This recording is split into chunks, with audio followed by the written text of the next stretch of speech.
Olá, pessoal do YouTube, a paz do Senhor a todos vocês. Gente, me perdoem, faz 2 semanas que eu não apareço aqui, mas vocês sabem que aqui no meu canal os vídeos descem como se fosse um rolo do céu pra mim, gente. Os temas vêm de Deus realmente, e a semana passada não me senti confortável em gravar qualquer coisa que Deus não tenha falado pra mim.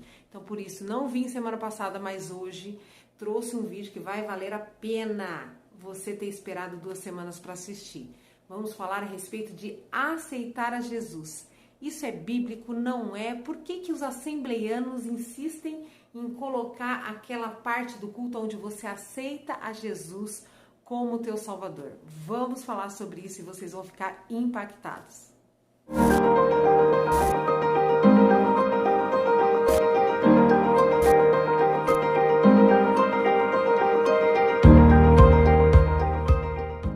Bom, antes de começar o assunto do vídeo, quero pedir para você que não é inscrito no canal, se inscreva no canal, já clica naquele sininho ali para você receber as notificações dos próximos vídeos, tá bom? E me siga nas minhas redes sociais, o Instagram Kelly Salles Oficial e a página do Facebook Ministério Kelly Salles. Nós estamos fazendo uma campanha que começou hoje, dia 5/7, se você está assistindo esse vídeo hoje, começou uma campanha de busca de dons lá no Instagram, algo muito fechado, muito restrito, só para cristãos, só para quem realmente quer receber mais de Deus. Então, se você não me segue no Instagram, começa a seguir lá e vai nos destaques, que você vai receber todas as orientações para participar desta campanha. Essa campanha vai realmente ser uma bênção, um divisor de águas na nossa vida espiritual. Mas hoje eu trouxe um vídeo aqui nesse canal, gente, a respeito de aceitar a Jesus. Eu me senti muito feliz quando Deus me deu esse tema, porque é algo muito importante. Nós sabemos que aqui no meu canal muita gente me segue, é da Congregação Cristã no Brasil. Vocês são super bem-vindos aqui no nosso meio, tá? Eu sou da Assembleia de Deus, mas fui nascida, criada na Congregação Cristã no Brasil. E em alguns momentos, né, a gente tem essa divergência em alguns termos que a gente usa, em algumas coisas que existe na Assembleia, em algumas coisas que existe na congregação. E hoje eu trouxe a respeito do aceitar a Jesus como seu Salvador. Eu vou falar para vocês aonde está na Bíblia escrito que nós devemos aceitar a Jesus, se está escrito e o que acontece na vida do homem. Gente, eu tenho experiências fortes aqui, pessoais, para contar para vocês a respeito de você levantar a sua mão e aceitar a Jesus como seu Salvador. Bom, gente, algumas denominações evangélicas, né, como por exemplo a Assembleia de Deus, Renascer em Cristo, a Igreja Batista da Lagoa e muitas outras denominações evangélicas, elas usam uma parte do culto, geralmente no final do culto, a gente chama de apelo. Essa parte, né, do apelo é onde o pastor, né, que está lá, o bispo, seja lá como eles são chamados, né, o líder evangélico que está ali na frente, ele oferece, né, ele deixa aberta a oportunidade de um dos membros, né, uma das pessoas que entraram, às vezes, na igreja pela primeira vez, levantar a sua mão e dizer que aceita a Jesus.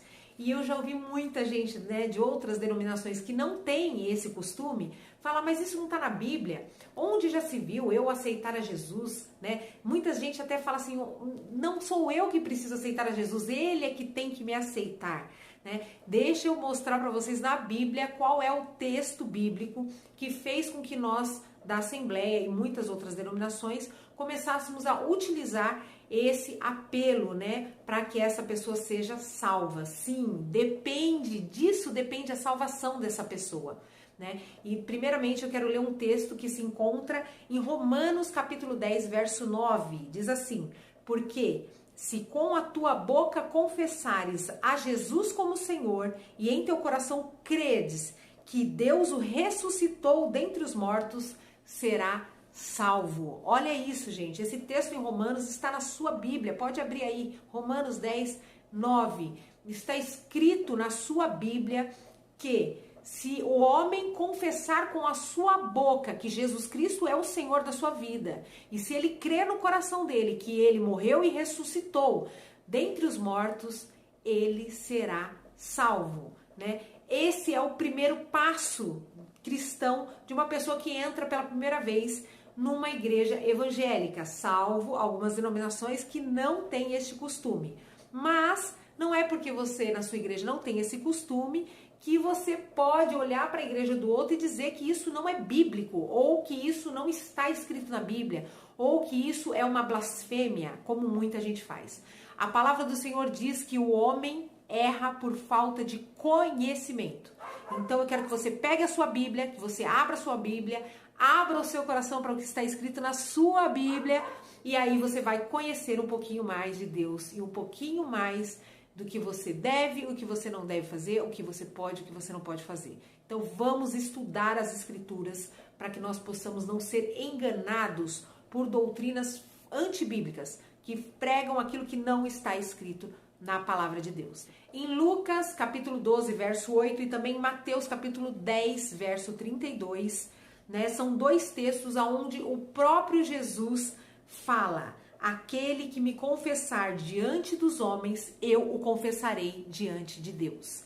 Então, existe essa necessidade do homem confessar a Jesus como seu Senhor, como seu Salvador, com a sua boca diante dos homens. Então, a gente pode perceber dois pontos importantes nesses textos, né, que a gente leu. O primeiro é que a pessoa precisa confessar com a sua boca. É por isso que quando você entra numa igreja evangélica e alguém pergunta se você quer aceitar a Jesus, quando você aceita Jesus, geralmente o pastor pede que você ore com a sua própria boca. Que você diga: eu aceito a Jesus como meu Salvador, eu creio que Ele morreu na cruz do Calvário, que Ele ressuscitou dentre os mortos para me perdoar dos meus pecados. Essa oração, ela deve ser feita com a boca da pessoa que está aceitando a Jesus.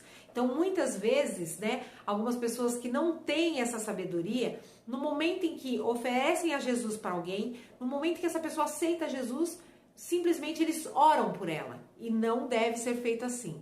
Toda vez que alguém aceita Jesus, essa pessoa deve falar com a sua própria boca e confessar que crê que Jesus ressuscitou dentre os mortos e que a partir daquele momento ele se tornou o Senhor da sua vida. Um segundo ponto importante que a gente percebe nesses versos é que necessita, é algo primordial que essa pessoa tenha testemunhas daquilo que ele está fazendo. Então, quando você oferece a Jesus para alguém, você não deve oferecer que essa pessoa aceite a Jesus quando só está você e a pessoa. Se eu estou evangelizando uma pessoa num ambiente onde só estou eu e a pessoa, você não deve fazer com que essa pessoa aceite a Jesus naquele momento. Você deve lançar a semente da palavra, deixar que essa palavra faça aquilo que apraz, germine dentro daquele coração como uma semente em uma boa terra, e Deus vai dar a oportunidade de ele estar juntamente com os irmãos dentro de uma igreja, ou seja, numa praça, mas onde tenha muitas testemunhas. Precisa ter pelo menos alguém, né, de testemunha, ou seja, a palavra do Senhor diz que você deve confessar a Jesus diante dos homens. Então você precisa ter testemunhas de que aquela pessoa está aceitando a Jesus. Então, quando você oferecer Jesus para alguém, se essa pessoa quiser aceitar a Jesus, chame sempre mais alguns irmãos para estar junto com você e serem testemunha daquela atitude que ele está tendo de confessar Jesus como seu Senhor e como seu Salvador.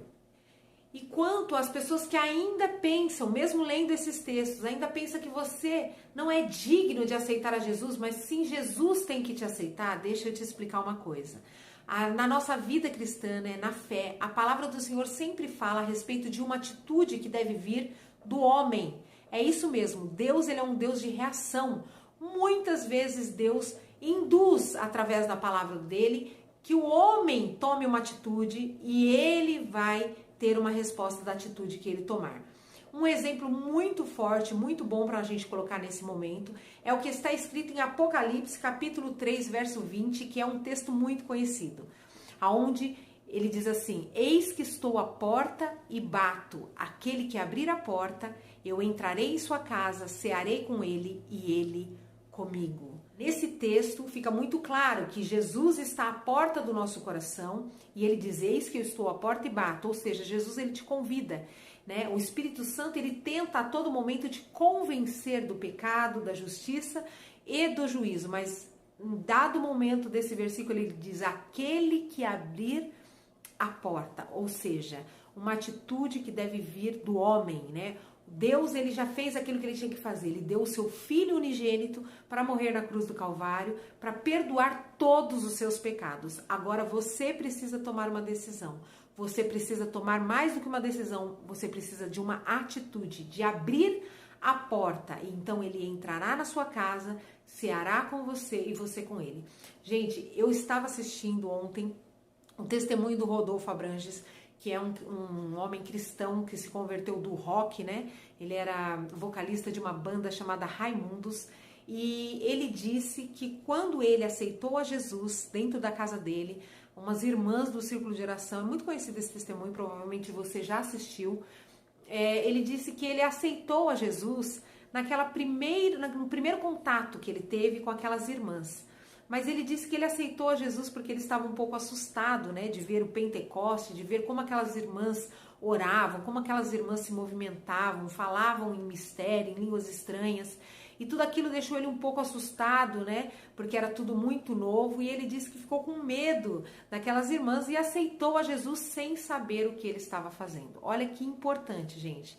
Nós sabemos que quando a gente aceita Jesus, é importante sim que a gente faça isso com uma consciência muito grande de que nós estamos entregando a nossa vida para Jesus. Mas muita gente deixa de aceitar a Jesus porque fala, eu não vou conseguir dar conta de manter a minha vida cristã. Né? Muita gente fala, não, hoje eu não vou aceitar Jesus, porque acha que na segunda-feira, né, aceitou Jesus no domingo, na segunda-feira ele tem que parar de fumar, parar de beber, parar de, sabe, e se tornar cristão, assim, de uma hora para outra, e não é assim. A palavra do Senhor diz que aquele que confessa com a sua boca será salvo, e aí começa um processo de salvação, né? Começa um processo de santificação, de transformação. Isso é muito importante. E o Rodolfo disse no seu testemunho, né, que ele aceitou a Jesus meio sem saber o que estava fazendo. Mas a partir dali, Deus começou a fazer uma grande obra na vida dele. Hoje ele se tornou um pastor, é uma pessoa cheia do Espírito Santo, mas ele precisou tomar aquele primeiro passo, aquela primeira atitude de levantar a sua mão e dizer, eu quero esse Jesus para a minha vida. Eu quero entregar a minha vida nas mãos desse Jesus. Ainda que ele esteja cheio de vícios, ainda que ele não tenha certeza de nada, ele precisa tomar essa decisão. E comigo não foi diferente, gente. Aconteceu naquele momento onde eu me desviei da igreja, onde eu me separei do meu esposo. Eu tenho um testemunho forte aqui no canal de restauração de casamento. Vou deixar o link aqui no box de informações. E nesse momento, né, eu vim para Atibaia com a minha vida destruída, minha família destruída. E eu estava já voltando às práticas todas do pecado, só não voltei a usar droga, mas eu já estava voltando às práticas, né, de beber, bebida alcoólica, de frequentar bares, de frequentar balada, né, de fumar cigarro. Eu já estava totalmente imersa no mundo. E eu entrei dentro de uma igreja evangélica, que é a igreja que eu estou até hoje, né, há 15 anos atrás. Eu me lembro que eu entrei e era um sábado, e naquele sábado todos os jovens tinham saído para uma visita em outra igreja. E só tinha um pastor dentro daquela igreja, o pastor Edno, e quando ele me viu entrando na igreja, ele falou assim, olha, os jovens saíram, foram visitar outra igreja, mas eu vou fazer um culto. Já que você veio para o culto, nós vamos fazer um culto. Ele subiu no púlpito, gente, e ele fez um culto só para mim. Olha só que sabedoria desse irmão. Ele subiu no púlpito, ele cantou os 3 hinos da harpa. Eu fiquei lá sentadinha no último banco, olhando, cantando junto com ele. Ele pregou a palavra, ele colheu a oferta sozinho, eu não tinha nada para dar, porque eu estava com a minha vida totalmente destruída financeira.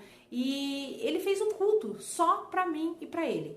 E daí ele cantou mais um hino, e no final do culto eu amei aquela palavra, eu senti tanta saudade, né, daquele ambiente de culto, que eu falei para ele assim, o Senhor esqueceu de fazer o apelo, eu quero aceitar a Jesus. Eu falei para ele, eu quero voltar para Jesus, eu quero, né, reconciliar com Cristo. E aí ele falou para mim assim, eu não vou fazer o apelo aqui hoje porque nós não temos testemunhas do seu desejo de retornar. Eu peço que você volte amanhã, domingo, a igreja estará reunida aqui. E aí no final do culto será feito o apelo e você faz isso, você entrega a sua vida para Jesus. Ele orou por mim, pediu que Deus guardasse a minha vida, que Deus agisse na minha vida, mas ele teve a sabedoria de não fazer o apelo somente numa igreja onde só tinha eu e ele. Precisaria de mais testemunhas para que eu confessasse, né, que eu queria entregar a minha vida para Jesus. E a partir daquele momento, Deus começou a trabalhar na minha vida e eu estou firme naquela igreja até hoje. E naquele momento, gente, aconteceu algo sobrenatural na minha vida. Eu me lembro que eu fui para casa naquele dia, eu deitei a minha cabeça no travesseiro. E a partir daquele dia, eu comecei a me apaixonar de novo pelo meu esposo. Eu comecei a sentir saudade. Ele longe de mim, lá em São Paulo, morando longe de mim. Não tinha contato nenhum com ele. Eu estava decidida, né, a não voltar, a não restaurar o meu casamento. Eu estava gostando daquela vida de pecado e querendo entrar cada vez mais no profundo do mundo. Mas pelo fato de eu ter falado, Senhor, eu não consigo dizer não para o Senhor. Eu aceito porque eu não consigo dizer não, eu não quero Jesus. Eu fui ali na frente. E foi a partir daquele dia, a partir daquela oração, que Deus começou. Ali foi o start. Né? Muitas vezes vocês me perguntam, onde foi o start que Deus deu na sua vida? Como começou? Como foi que Deus começou a restaurar tudo do nada? Foi aquele dia, foi através daquela oração que fizeram para mim naquele púlpito que eu aceitei a Jesus. A partir daquele dia, algo começou a mudar dentro de mim. Eu comecei a ter vontade de ir para a igreja, eu comecei a ter vontade de voltar para o meu marido, eu comecei a me apaixonar de novo por ele. Eu deitava minha cabeça no travesseiro e falava, o que eu tô fazendo pensando nele? E aquilo foi se tornando cada dia mais forte, mais forte. Deus foi trabalhando de dentro para fora, porque eu levantei a minha mão e eu tive uma atitude de aceitar a Jesus e de entregar a minha vida mais uma vez nas mãos desse Jesus Cristo que pode todas as coisas. Então, se você que está assistindo esse vídeo, você ainda não é cristão, eu não estou pedindo para você aceitar a Jesus para que você, né, se livre dos vícios. Não, você sozinho, você não vai dar conta de fazer isso. Você não vai conseguir se libertar, né? Eu não estou pedindo para você, a partir de hoje, né, se enfiar dentro de uma igreja e deixar o seu cabelo crescer e você vestir uma saia, você que é mulher e você que é homem. Não, eu não estou pedindo para você fazer nada. Nada disso vai ser mérito seu. Nada do que Deus vai fazer, né, através da sua atitude vai ser mérito seu, vai ser mérito unicamente, exclusivamente do Espírito Santo. Se você quer aceitar a Jesus como seu Salvador, você vai colocar nos comentários aqui embaixo, você pode escrever aqui nesse comentário. No momento em que você escreve esse comentário, você ora com a sua boca e você fala, eu quero aceitar que Jesus morreu por mim naquela cruz. Eu quero aceitar o sacrifício dele. Eu quero me colocar debaixo deste sangue que ele derramou naquela cruz, para que ele perdoe os meus pecados. Então você escreve aí nos comentários. E diante de todos os homens que lerão esses comentários, né? Porque os comentários são um lugar público, né? As pessoas vão ler que você realmente aceita o sacrifício de Jesus, que você entrega a sua vida para Jesus. E a partir de hoje, Deus pode começar uma grande transformação na sua vida. Eu não sei o que ele vai fazer, eu não sei como ele vai fazer, mas eu tenho certeza que Deus vai começar a agir e vai começar a colocar as coisas no seu devido lugar na sua vida, através da sua atitude. Então você também tem essa opção de agora, nesses comentários, colocar: eu aceito a Jesus Cristo como único e suficiente Salvador da minha alma. E a maneira que você escreve esse comentário, eu quero orar por você. Senhor, em nome de Jesus Cristo, Pai, eu entrego, Senhor, a cada vida, Pai, que está escrevendo nos comentários agora, eu aceito a Jesus como Salvador. Pai, eu não sei o que o Senhor vai fazer. Não sei o que ele precisa, não sei quais são as necessidades, eu não sei o fundo do poço que essa vida se meteu, mas uma coisa eu sei, o Senhor é poderoso. O Senhor é poderoso para fazer o impossível nessa vida. Eu entrego essa vida nas tuas mãos, crendo que logo mais teremos testemunhos a respeito desse vídeo. Eu faço isso em nome de Jesus, para a glória de Deus Pai. Amém. Que Deus abençoe e compartilhe esse vídeo para que chegue mais e mais pessoas para aceitar a Jesus. Deus abençoe e fique firme em nome de Jesus. Tchau.